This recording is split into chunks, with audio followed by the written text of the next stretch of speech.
বাবু সোমনাথদের পক্ষে কি আমরা কাজ করব? আমরা যদি সবাই কাজ করি তাহলে বিজয় সম্ভব। আরেকটি সুসংবাদ দিতে চাই, আপনাদের সকলের হাতে মোবাইল আছে। আজকে মোড়লগঞ্জের নদীর শরণখোলা থানা যুব দলের উদ্যোগে মিছিল শেষে পথসভায় দাঁড়িয়ে সংক্ষিপ্ত আকারে দুই একটি কথা বলতে চাই। আপনারা কি দিনের দিন দেখেন না রাত্র দেখেন? দিনের দিন দেখি আমরা, রাত্রে রাত দেখি, ঠিক কিনা?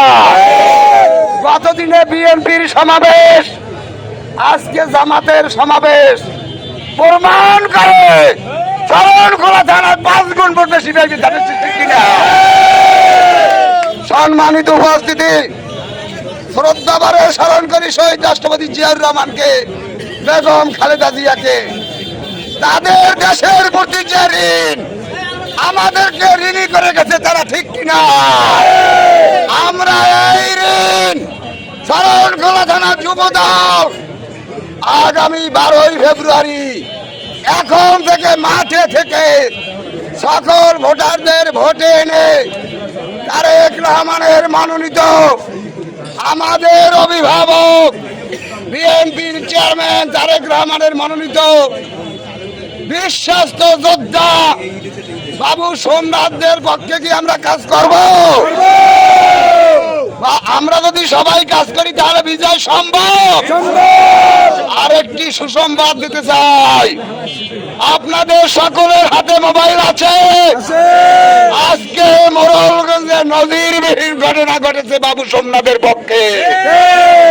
জামাত যে মিটিং করেছে সেখানে তার চেয়ে দ্বিগুণ লোক উপস্থিত হয়েছে, ঠিক কিনা? অতএব আমরা বিশ্বাস করি আগামী নির্বাচন আমাদের পক্ষে থাকবে, ঠিক কিনা? এখন যাদের পক্ষে থাকবে না তারা করবে কি জানেন?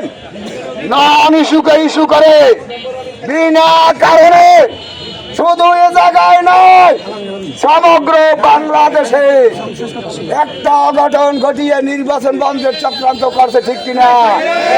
আমরা শরণখোলা থানা বিএনপির নেতৃত্বে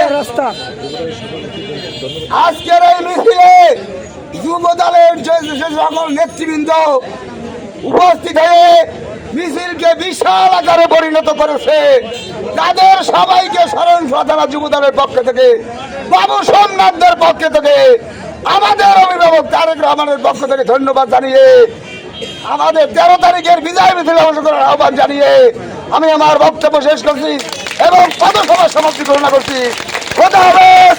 বাংলাদেশ জিন্দাবাদ।